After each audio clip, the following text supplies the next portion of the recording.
Season 25 of Overwatch is almost here. So in this video, what we're going to do is break down the best and the worst heroes for the new Season 25 competitive meta. And this will also apply to even quick play, even arcade games, because you will be armed with the knowledge in which heroes are currently stronger and which heroes are currently weaker than they used to be. All right then. We are going to do this in order of class. So we're going to go through the tanks, the damage, and then the support heroes. Every single hero will be broken down in this video. Now, we must say before we begin, the meta in Overwatch right now is in a really good place because there is no set meta that you play on every single map. The meta is very much map dependent, and it can also depend on what the enemy team are doing and even what your hero composition is on your team. So there's a lot of variables. It would be impossible to break all of those down. But what I can do is tell you who are stronger and who are weaker in the various categories. So let's do this.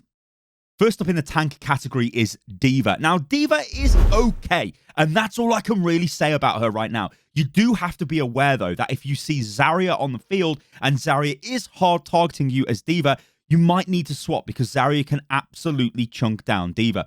D.Va also kind of suffers going up against Soldier 76, going up against Ashe and other hit scan heroes, which we are seeing a lot of right now in the meta. However, she can counter them with Defense Matrix. The problem is the amount of pain that they can actually output towards D.Va. It's kind of difficult. D.Va is almost burning a Defense Matrix and then running away. She's a big target. She's a big ultimate battery. The other issue D.Va has got is there isn't really... how can I say this? Like, D.Va suffers because she doesn't really seem to have... well, I think the best way of putting this is when you look at Dive as a comp and you look at your Winston and your D.Va as the main sort of duo there. If they go for a target to dive on, now there are so many options that can actually deflect their disruptive nature and also deflect their burst damage potential. Whereas in the past, a D.Va and a Winston could jump onto a Zen and kill him. Well, that's not really possible now because maybe there's a Baptiste in play. Maybe the Ana gets a really good sleep dart and a really good grenade off. There's a lot of options here. And like I said, the just sheer damage output that is on the field right now makes it very difficult for D.Va to play. So if I was to rank her, I'd say she's kind of in the middle of the pack when it comes to tanks. I would use her in scenarios where maybe the enemy's got a very good Pharah because D.Va just destroys Pharah if you play her correctly and really start harassing the Pharah as she's flying around in the sky. But of course, you can always argue that's probably what your hit scan DPS should be doing. And if, well, your DPS are not swapping to counter the Pharah, the team's probably got bigger problems. So D.Va is okay. She isn't amazing, but she's not terrible. A tank that is terrible is Orisa. She is pretty much been removed from the game right now. This is because of her barrier. It is not strong enough to sort of take any sustained damage, and that's a major problem. So it means when we're looking at Orisa as this anchor tank setting up a defensive position, it's just not going to work because the barrier gets destroyed really fast. She takes a ton of damage coming through. Blizzard have reverted some of the nerfs that hit her recently. Like they gave her back some of her armor, I do believe, but it's not enough. And Orisa is in a very weird state because, of course, if they make her stronger, she becomes super dominant in the meta. Right now, we're not seeing her dominant, and it might actually be one of the reasons why the meta is so fluid because Orisa isn't that powerful. So Orisa is pretty much a bottom-tier tank right now. Talking of bottom-tier tanks, Reinhardt is next. Now, this is a very difficult one because Blizzard have sort of been tweaking little bits of Reinhardt recently, but again, he's suffering from the sheer amount of damage that is on the field that is being pumped into his barrier, and just from the basic meta selection of the other tanks on the enemy team are normally Roadhog and Zarya. Now, I don't think Roadhog and Zarya is an incredible comp anyway. I think people are playing that because it's probably fun. But Roadhog puts out a lot of damage into a barrier. Zarya can also put out a lot of damage into a barrier if she's heavily charged. But when you look at the other DPS, we've seen a lot of Soldier getting played. We've seen a lot of Ashe and things like that. There's a lot of damage on the field. So the barrier itself gets deleted really quick. And the main issue Reinhardt's got in this current version of Overwatch is he's just an old hero. And he can either defend or do damage. And I always like comparing Reinhardt to like Sigma, where Sigma, yes, he's not a main tank, he's an off tank, but Sigma can defend and do damage at the same time. And then he's got a reactive ability where he can suck and just delete projectiles, which that's not something Reinhardt has. He's either swinging his hammer or he's bringing up his barrier. And his barrier's getting deleted, so then he just turns into this guy running around with a big hammer. So he's not really that strong right now. That's not to say he can't work, and he's definitely better than Orisa just because he's mobile, but Reinhardt is really suffering, so be aware. On the other hand, Roadhog is not suffering. Roadhog is in a bit of a renaissance period right now. We're seeing him everywhere.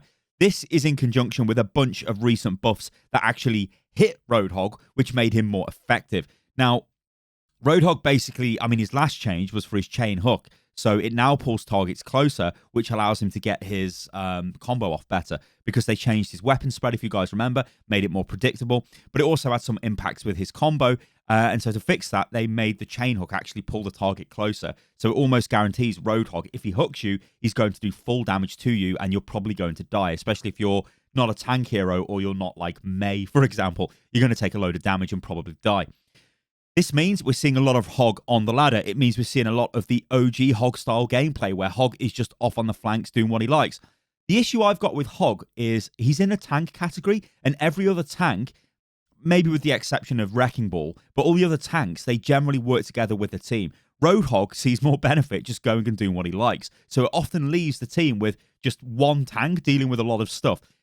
Which can be a problem. We do see Zarya paired with Roadhog, just because Zarya can bubble Roadhog as he's taking loads of damage. He's a big target, so you'll get a lot of charges Zarya.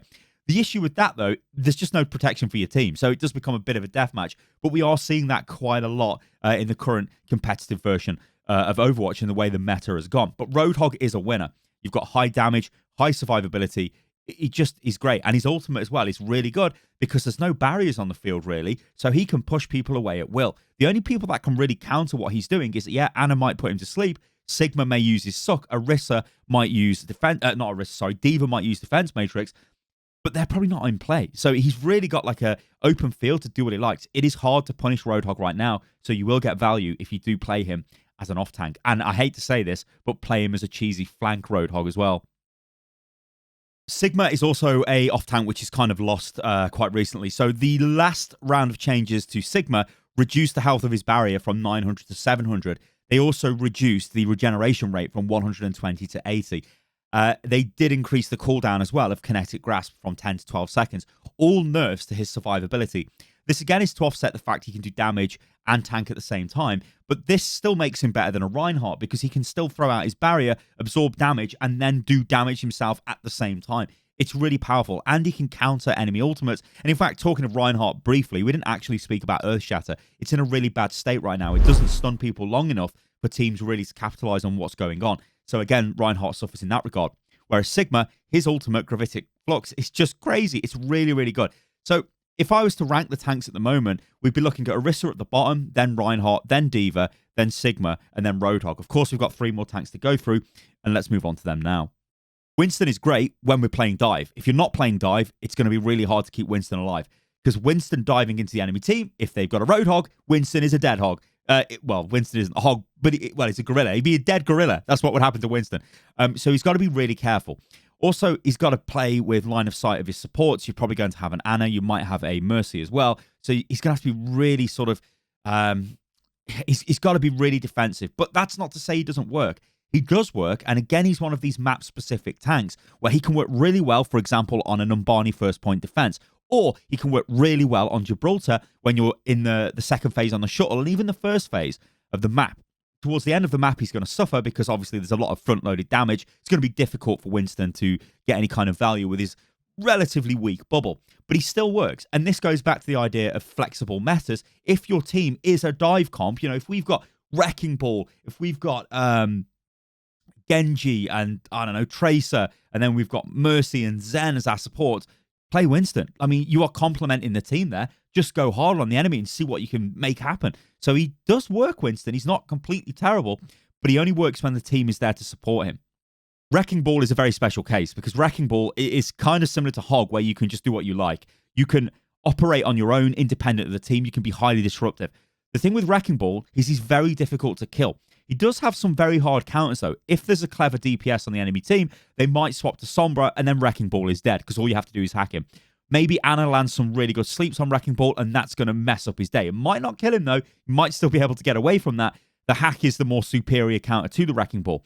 But Wrecking Ball is very disruptive. What makes him super strong is if he is in the backline and he's smashing your supports around, they're not healing anybody else. And it's hard enough for supports right now just because of how disjointed the games tend to be. We're not in a double barrier meta. We're not in like a slow sort of GOAT style meta where we're moving as like balls of teams into each other. Everyone is all over the place. So supports have to be hyper, and I mean actually hyper when it comes to trying to aim. They're all over the place. So Wrecking Ball can mess them up, and he's really good at that. So if you prioritize Wrecking Ball in the back line of the enemy team, being massively disruptive, you don't even need to kill them. You just need to roll through them, knock them out of position, slam them, do whatever. You will see massive results. He is probably, I'm going to say, a bit of an underrated tank right now, and he might be a little bit OP. So watch out for nerfs coming for him in the future, especially around his adaptive shields. And finally, in the tanks, we've got Zarya. Now, Zarya, again, like Roadhog, is really having a bit of a renaissance period. This is because there's a couple of buffs that did come into Zarya, but the field has opened up. This means Zarya can do a lot of stuff. There's no barrier in her face stopping her doing damage. She can be there on the front line. If you've got a Roadhog, even if you've got a Reinhardt, if you've got a Winston, a Wrecking Ball, whatever, she can be there. She can throw barriers on people. She can negate enemy ultimates. Her ultimate, obviously, is still really good. Because we're seeing less D.Va and even less Sigma, it's, well, what can even stop Zarya? Maybe a Genji deflect. But apart from that, she's probably going to grab you. And then it's going to come down to where is the follow-through. Does your team have, like, maybe a Baptiste lamp or something like that to keep them alive? Or a Zen Transcendence, for example? But she's really profiting right now because she can deal with a lot of threats, and she doesn't die that easy. If you've got your personal barrier available, things are getting a bit hairy, you pop that, you're going to get charged because the game is, like I said, very deathmatchy at the moment. A lot of damage flying around. You're going to take that damage, you're going to get the charge, and then you're just going to laser people down. I've had some really good times with Zarya just walking through the enemy team, almost untouchable, just burning them down. Then you're charging your grab, and you launch your grab into the next fight, and you've got another one fight. And if you're seeing heroes like Genji, well, Zarya counters Genji really well because Genji can't deflect any of her attacks. So, yeah, she's quite good in that regard. In terms of map meta, she works on most maps, to be fair. The only issue Zarya's got is she's not the most mobile of tanks, so she can suffer, again, going back to the example of a Numbani first point defense, it can be kind of hard, whereas if she does get sort of pulled away from the team, it can be hard for her to get value. But the main thing to remember with Zarya is you've got to stay with the bulk of the team. Do not go on crazy flanks. You're not a Roadhog, you're not a Wrecking Ball. Stay with the team. And also, look for pairing comps. Like, don't think, you know what, we've got a Sigma, so I'm just going to play Zarya. That might not work too well because Sigma's traditionally not that great for Zarya to play with. But if you do have a Reinhardt, hey, maybe go for the Zarya. If you've got a Winston, you can go for the Zarya if you don't want to play the Wrecking Ball or the D.Va.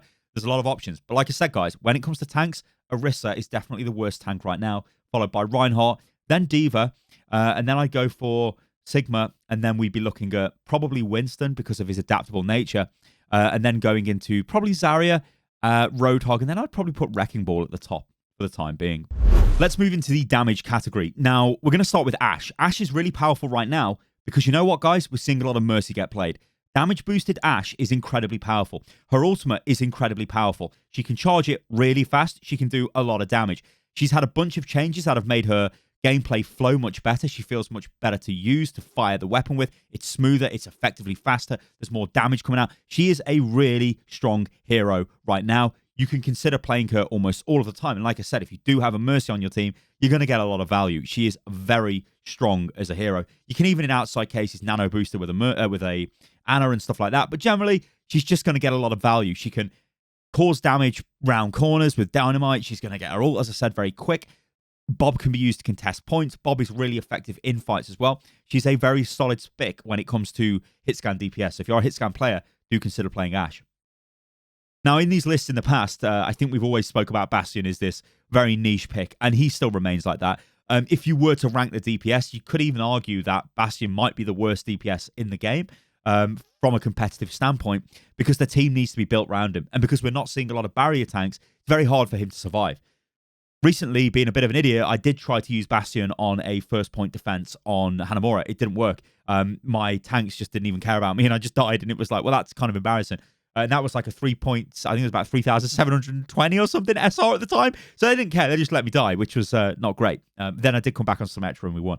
Anyway, that's a long story. But yeah, Bastion is very dependent on what your team comp is, very dependent on the map, and he's kind of easy to play around.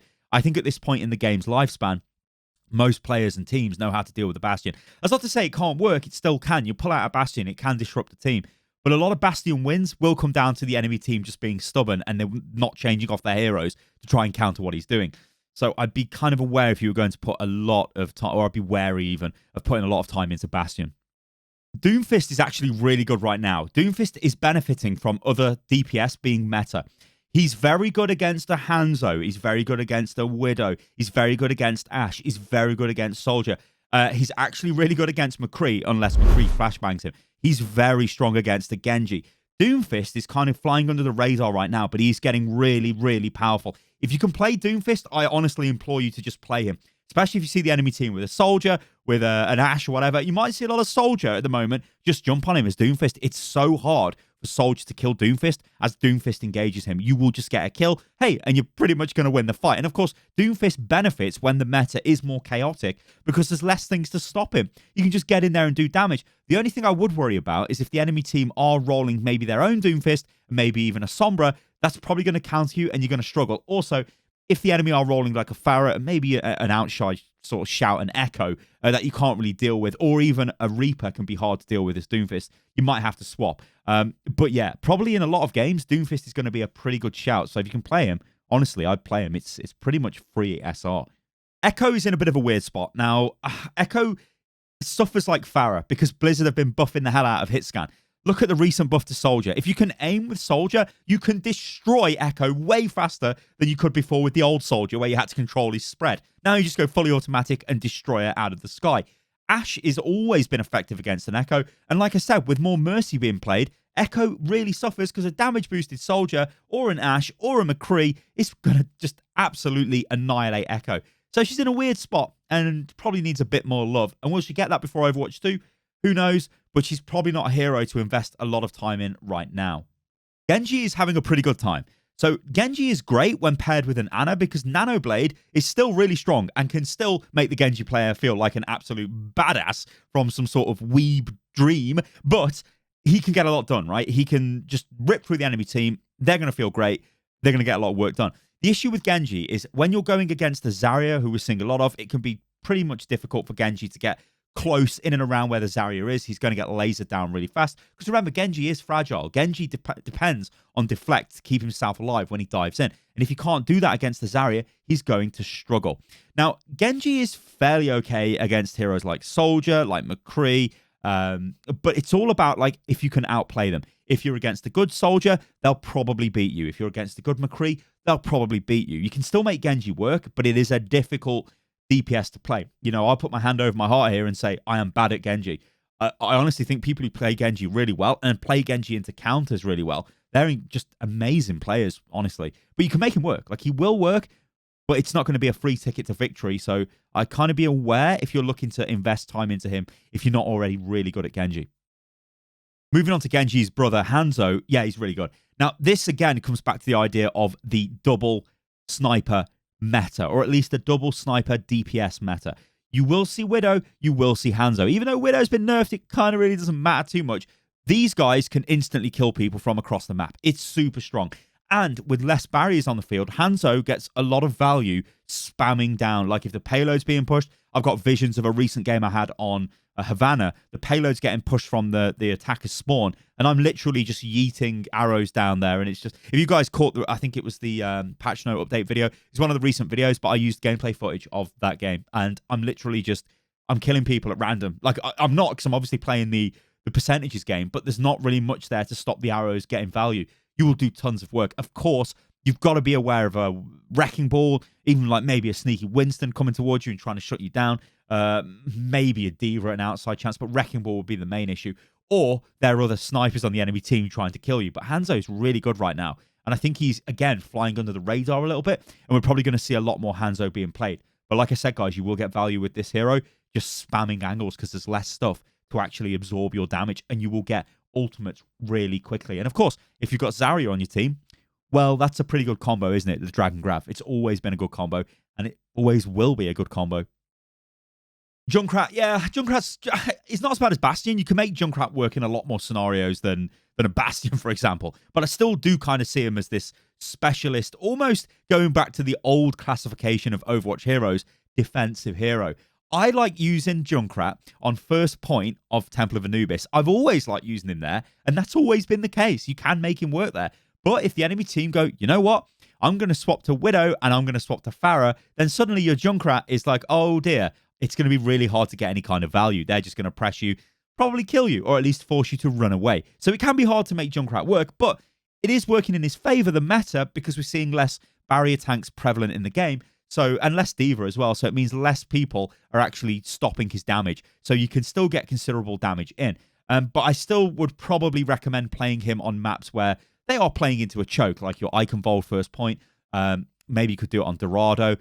You'd be looking at like Hanamura first point and things like that. But be aware, all the enemy really need to do if they're clever is just swap to a hero that Junkrat actually can't attack and then just spam away. And it's going to be really difficult.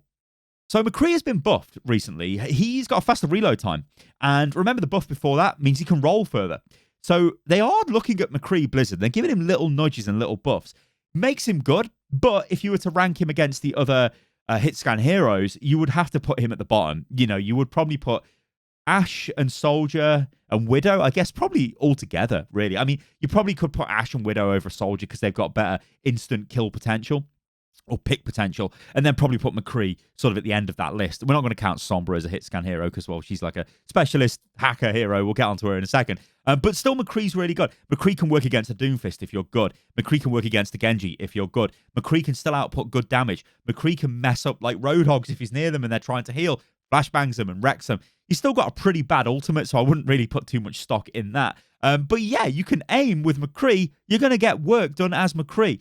Problem he's always had is he's not as sustainable as the Ashe or as the Soldier. Soldier obviously with the heal, Ashe with the fact that she can just, well, jump away with Coach Gun, which is obviously really good. But again, you pair a McCree with a Mercy, and it's just going to be super strong. So yeah, do consider playing McCree if you are a fan of the hit scan heroes.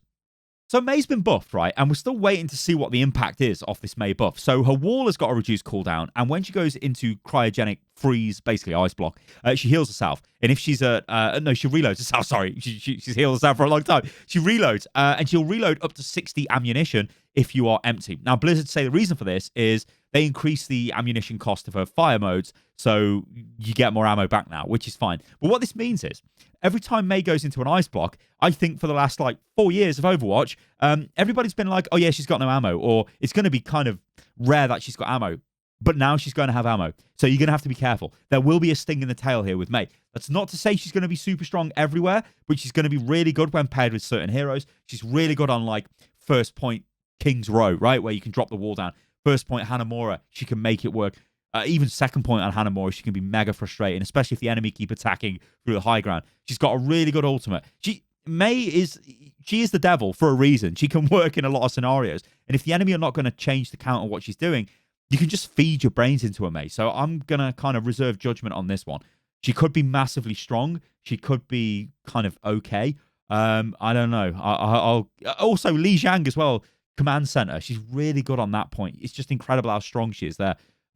Yeah, May's one to watch out for. Pharah, well, she's a... I don't want to say Farah's a loser because that's not fair, but Pharah is, oh lord, she's like Echo. So she's just going to suffer from all of the hit scan damage, all of the recent hit scan buffs, Mercy damage buffing the hit scan. It's going to be a nightmare for Pharah, but it can work. And I have won games this season with Pharah because the enemy team are not dealing with me. They might have a Genji and a Tracer. Well, that's fine. I'm just going to do what I like. I'm going to fly around in the sky with my Mercy pocket and just kill everyone because you can't do nothing about it. Also, you've got to remember, if the enemy are playing Baptiste, well, that's suddenly a support that can hit you. And if they're playing Baptiste and Ana, well, then there's two supports that can hit you. And if they're playing Baptiste, Ana, Soldier, Ashe, I mean, you need to uninstall the game. I don't know what Blizzard are doing with Pharah, really. She's, I'm going to probably say, oh, she's definitely down there as one of the weakest DPS at the moment. Bit of a shame. Reaper's good when playing against certain comps. If the enemy are using dive, and if they're coming at you with a Winston, you can wreck him with Reaper. But if your Winston changes and he goes to a different hero, maybe, I don't know, he changes to like a Roadhog, for example, and now they're Roadhog Zarya, your Reaper's going to find it really hard to get in and do value or get any kind of value because, well, he's going to take tons of damage before he gets into a fight. You can still be clever. You can still use his teleport to move around and get into positions and do whatever, but it's always hard. Reaper is a specialist tool for DPS. If the enemy are really tanky, break out that Reaper and deal with them. If they were like, for example, let's say they were playing Winston, Reinhardt, and Doomfist. Reaper into that would be mega good because Reaper got self-heal from doing damage. He's got the lifesteal. There's loads of targets there to do damage to.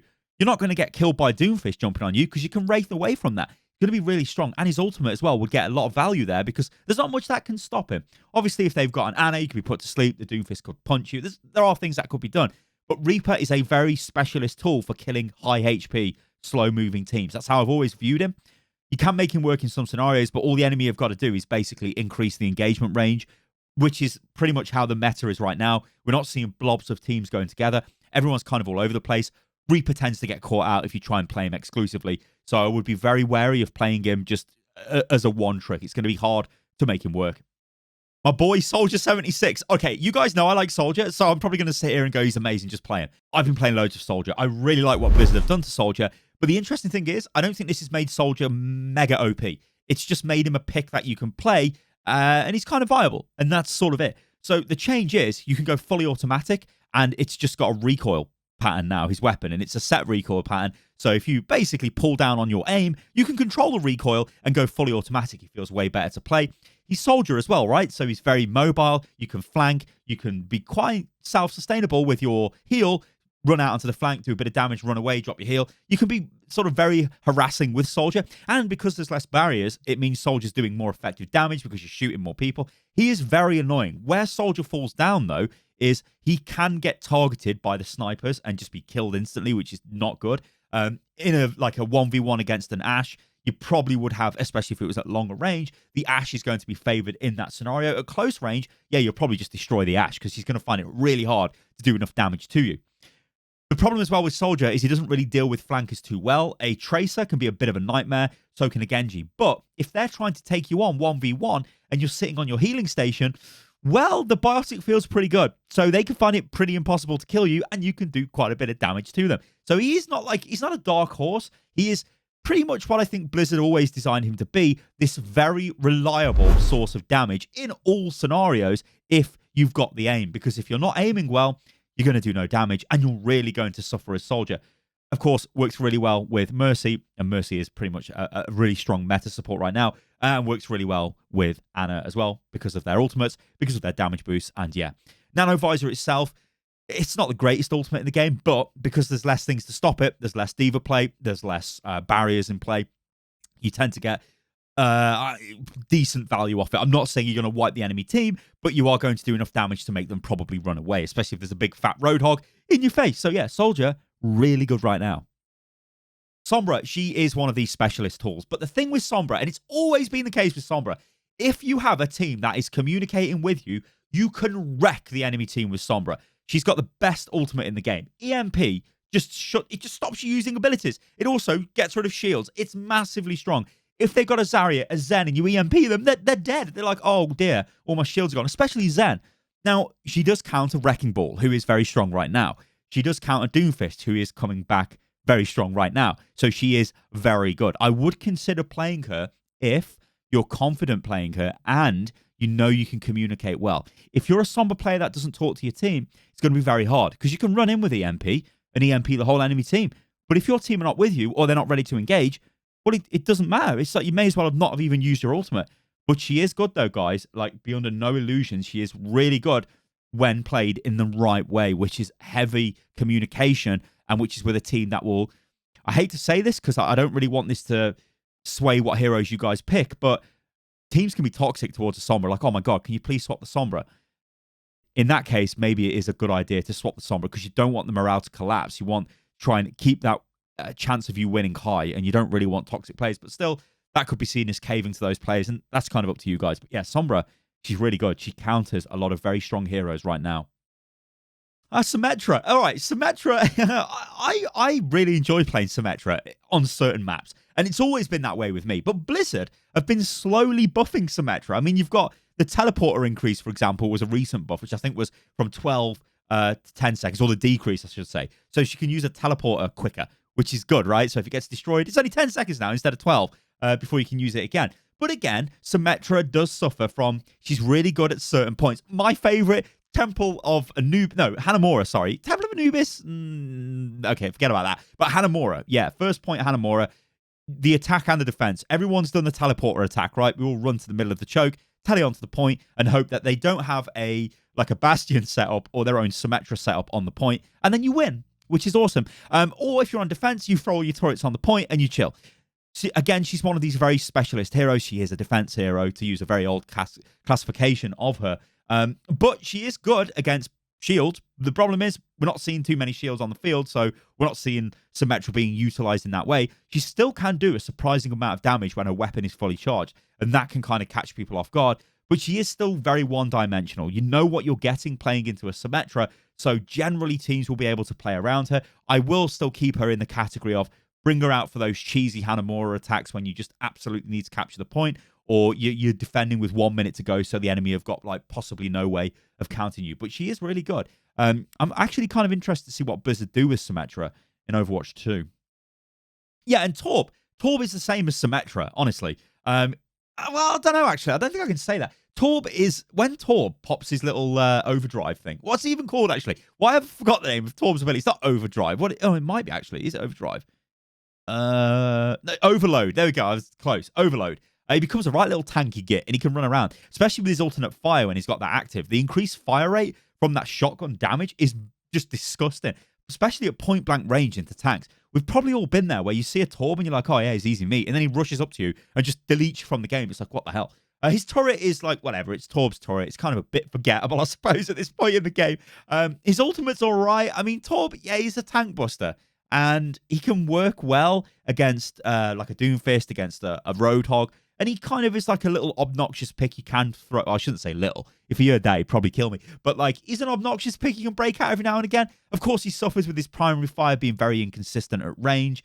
So yeah, like he's Torb, he's cheeky, he's small, and he can kind of mess up your day. But I'd probably just take Reaper instead of Torb if I needed the tank busting. I don't know. Ugh, Torb. Any Torb mains out there? Give me some reasoning why we should play Torb. Tracer is really good, because Tracer has the ability now to just like do whatever she likes, which has always been the way for Tracer, right? You can get around on the flanks, you can go in, harass the backline, do what you like. But the thing is here, we're seeing more Zen, and Tracer really loves a Zen. She loves finding Zen and destroying him. Zen has got a very beautiful square hitbox, which is dead easy to hit. So as Tracer, you walk up to him and you delete him from the game and you walk away. Of course, Zen might kill you, and if he does, hats off to the Zen player, but you know, out of 10 fights with a Zen, you probably win 8 of them. You know, it's like a pretty surefire thing you're going to get that kill. Tracer works well with a Zen on your team as well, because if Zen puts his heal onto you, it gives you like more sustainability. Tracer is good because there's not too much, I want to say, crowd control on the field that really affects her. Yes, a McCree can shut her down, but if she's against a soldier, if she's against an Ashe, she can still disengage those fights. There's not the immediate risk of, oh, I'm dead because I'm flashed, which you will get with the McCree. And yeah, she's just okay, Tracer. But again, it does come back to this idea of a map-based meta. Tracer might not be as good on a map like Watchpoint Gibraltar. You might want to take maybe a soldier or even like a Widowmaker. I know that, well, let's keep it to flankers. Maybe you take a Genji instead of the Tracer there, because Genji's going to be able to access the high ground better than the Tracer. But the Tracer could still work. She is still really good. And one thing that always gets me with Tracer is it is surprising how much damage she actually does. Especially if you've been playing a lot of the other DPS heroes, suddenly with Tracer, you realize that one clipping people is just so satisfying, and it's a lot of damage output. Also, as well, we're seeing a lot of Ana get played. Tracer's good for harassing Ana. Yes, Ana could sleep you and then hit you with Bionade and kill you, but that's going to take a lot of skill, and you're still taking her out of the game because you're harassing her. Tracer is a very viable pick right now. And again, leads into the fact the game is more deathmatchy. Tracer is, again, one of these self-sustainable DPS where she can recall to get healed back or get health back, or she can go to a heal station with her blink. So yeah, she's pretty good right now. So Widowmaker, all right, Widowmaker is a very interesting one. So she's been nerfed, and it's actually a massive nerf to Widowmaker. She's only got 175 hit points instead of 200. This means that damage-boosted Ashes, damage-boosted soldiers, whatever, McCrees are going to just delete her way quicker. So this gives you a sort of cheeky potential to take on Widowmaker at range with those heroes. Of course, Widow duels. I mean, if one Widow's got a Mercy and goes for a fully charged body shot, I think it will kill you, which is never going to be good. But the main thing here, it isn't about DPS going against the Widow. It's tanks going against Widow. It now means that if you see a Widow on the enemy team and you're a tank and this Widow is destroying your team, which she can do, because remember, Widow, if she lands the shots, will wreck you and will kill your team, instantly kill your supports, instantly kill most of your DPS, do tons of damage to your tanks. But if you are a tank, all you need to do is think, you know what? I'm going to play Wrecking Ball, and I'm just going to jump on Widow, and you will ruin her day. And I think that's what Blizzard are going for here, making it very clear that the way to deal with Widow is to just smash her face in with a tank. Get your D.Va into her. Get your Wrecking Ball. I mean, I'd recommend Wrecking Ball. Get your Winston into her. It's going to mess her day up. Or even your Doomfist can just take her on because she's got less health. I mean, Doomfist was always really good against Widow anyway, if Widow doesn't headshot him. Now, the issue with Widow is when you start looking at the ranks of Overwatch, Widow becomes very strong at the higher end of the game. So you see a lot of the vocal players going, Widow is terrible. She's so OP. Get her out of the game. Grandmaster Widowmaker players, yes, they're going to be really good, right? They're going to land the shots. They're going to get a lot of value, even with this nerf. But it does mean there is a chance to counter them. High Master players, probably even Diamond Widows are going to be really good. But as you start falling down the ranks, she becomes less good, to use a terrible English phrase. Less good. Is that even real? I don't know. I've just said it. I've said it. I'll deal with it. She becomes worse because she's not landing shots. And at that point, it becomes maybe better for that DPS to play like a soldier or something like that, just to get more value out instead of instantly dying. But beyond the no illusions, you can land the shots with Widow, you're going to get value. And like I said, the double sniper of Widow Hanzo, it's still really strong. Let's move on to the supports, and let's start with Ana. Ana is really strong right now. A lot of this is based on Nano Boost. It works well with all of the DPS, which we're seeing a lot of getting playtime. So your soldiers, your Genji, it's very strong with those DPS. Also, it saves your tanks if they're going to get killed. It can save anyone if she wants to lob it onto them just to give them that extra damage resistance. Then she can pump heals into them. She's got mega good burst healing. She's got very good long range healing. Like I said, this is more of a deathmatchy style of meta we're almost moving into. A lot of moving parts. This means that Ana is very good at dealing with that because she can heal you from range, from relatively safe positions. She's got Sleep Dart, which is very good against dealing with like a Roadhog, for example. We're seeing a lot of Roadhog. You can yeet Sleep Darts into him, put him to sleep. It's good at dealing with a Wrecking Ball. Again, a very reliable hero you can put to sleep. Generally, what you do is you wait for him to go in with the Pile Driver, and then you put him to sleep because he's on a set trajectory. He hits the ground, you put him to sleep. Oh, yeah, there's a Hammond. That's asleep. Let's kill him. She's really good. She is really, really good right now. She does have to watch out from heroes diving on top of her. But again, she might have an answer to that. She can put them to sleep. Maybe the other support will help her out. But Ana is very much a top-tier support right now. Lots of healing, lots of ranged healing, lots of answers to a lot of different questions, and a very, very good ultimate when paired with your nano blades and your tack visors. So really strong. Baptiste has been buffed. Now, beyond the no illusions here, this buff to Baptiste is actually pretty good. So Baptiste does more healing per grenade impact now. He doesn't fire as much grenades because he's got a bit of an increased it's not a reload time. It's like an increased delay between shots, basically. Between reloads and shots. But effectively what I'm saying is Baptiste is doing more damage per healing grenade. He does 50 now, which means more burst healing. So it favors landing the grenades on the target, which is good. The big thing for Baptiste, though, is the recovery time. That's what I was getting at. The recovery time for his primary fire is also, is reduced. It's not increased. His damage, though, is reduced, but he's putting more shots down range with less recovery time. This puts a bit of a sting in the tail of Baptiste. And remember, Baptiste's not immortality field. I don't know why I call it this, but immortality field is good. But Baptiste's window amplification matrix is getting a massive buff. It is becoming widescreen. Huge. This means you'll be able to give a lot more people the actual damage or the healing buff, whereas in the past, the Baptiste would kind of just use it on himself and go, oh, look, I'm now doing loads of damage or I'm putting out loads of healing. Now it gives him the chance to get more people involved in that juice, so that's going to be really good. Of course, he's very survivable with his lamp, with his immortality field. He did get a nerf, though, to his regenerative field, which is AoE heal, which isn't as strong as it used to be, but still, he has got a pretty nasty sting in his tail, and he's a very difficult support to just jump on and kill, especially if he's got his lamp available. And he can use lamp to help deal with damage from ultimates such as Earth Shatter, Graviton Surge, Gravitic Flux, Genji Blade, Tack Visor. There's a lot of things he can do to really mess up people. He's a pretty good support. I think he's flying under the radar a little bit because I think maybe Ana is sort of stealing a bit of his lunch, so to speak. But yeah, he's really good. I mean, if I had Ana and Baptiste on my team as a support line, I'm not complaining. Okay, Brig. Oh, Lord. So Blizzard have buffed Brig. And this is an extra 25 health, I believe. Is it health? Or let me just check this. I don't want to get this confused because I think it's health or armor. I think it was health, which she actually received. Let me just check. So I think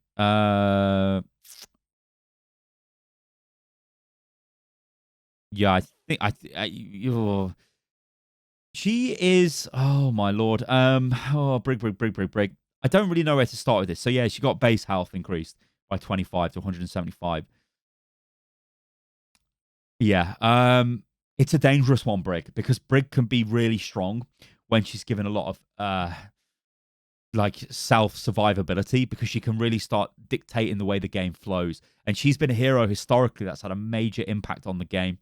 I think what Blizzard are doing is being very sort of cautious with buffs to Brig. Now, I think she needs a buff because she's been constantly nerfed. And if you are a Brig player, it's not going to feel great, because when you break out the Brig, like, where are you looking for the value here with this hero? Well, right now, it's like, okay, I maybe take the Brig just to, I don't know, like, help against dive, but I'd rather take a Baptiste or an Ana.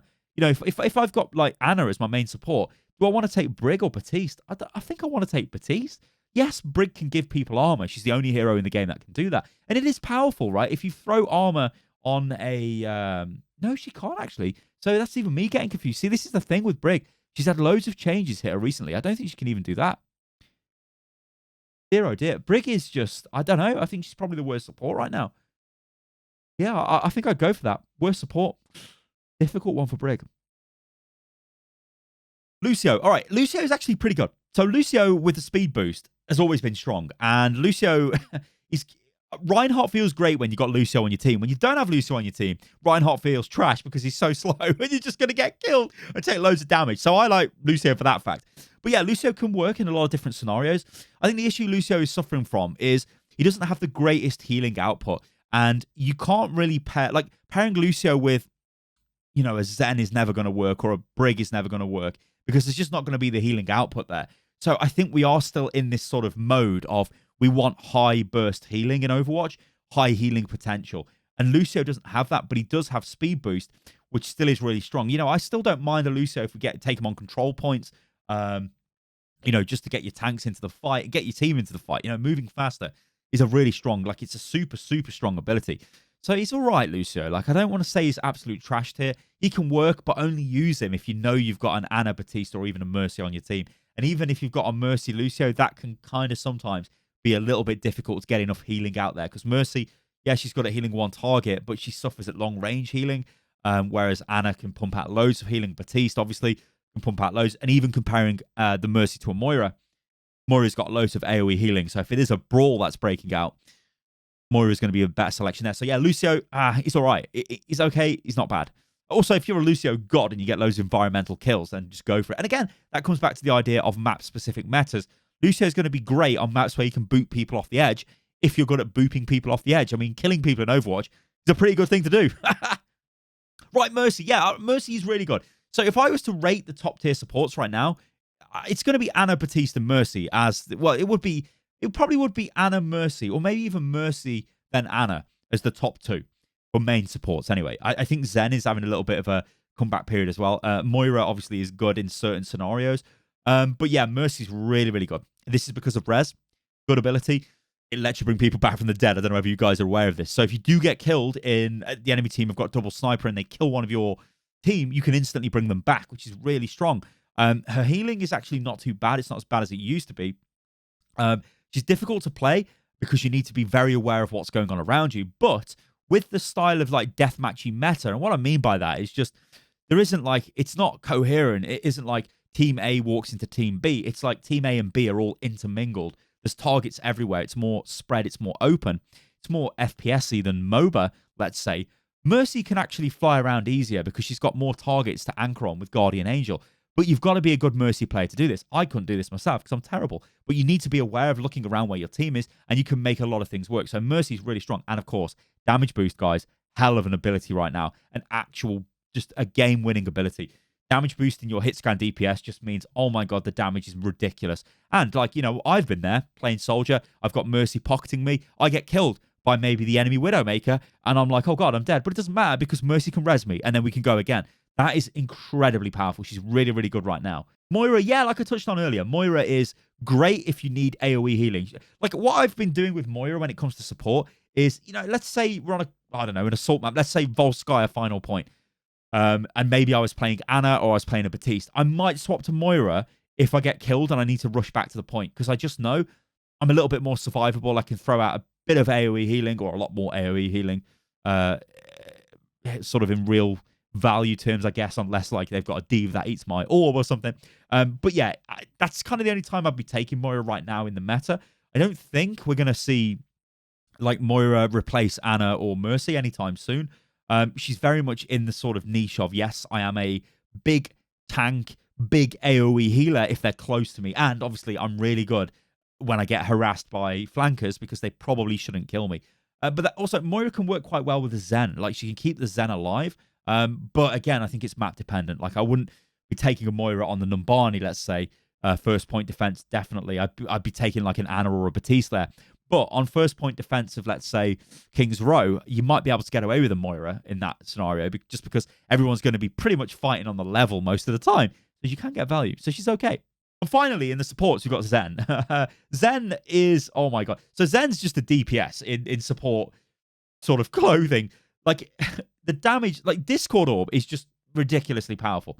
You throw that on a Roadhog, and with all the damage you've got out there, with your damage boosted soldiers, your Traces, your Genjis, whatever, you're just going to delete this guy from the game. And it is so strong for that. But Zen always suffers from the fact he is very diveable. He is a very juicy target. There's a lot of things out there that want to kill the Zen. The snipers want to kill him.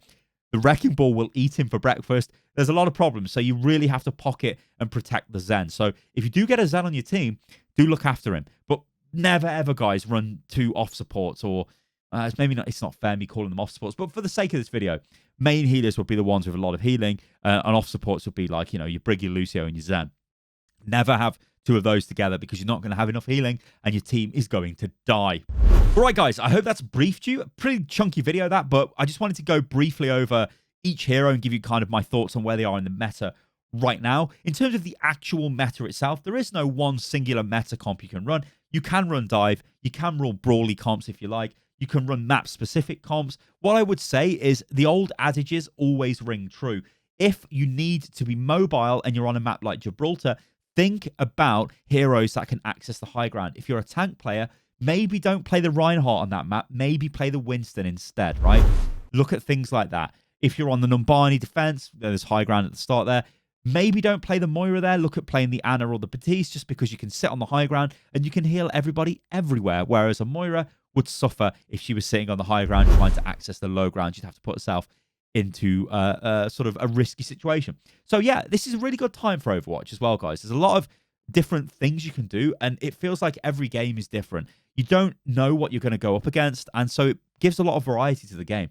Yeah, sure, people who are maybe die-hard barrier tanks and stuff like that might really be annoyed with the way the game's going, but I'd like to know what you guys think right now of the current meta direction, and even just the current state of Overwatch, because I think it's actually in a really healthy place, and the future could be quite bright for Overwatch 2 whenever the hell that launches. So thank you guys for watching the video. I hope this has armed you with all of the knowledge you need to go forward and absolutely own and get some SR and win some games. It's going to be beautiful. I've been Stylosa, and yeah, you can follow me on everything, guys, which is at Stylosa on Instagram, on Twitter. And yeah, I'll catch you guys on the next video. Toodaloo.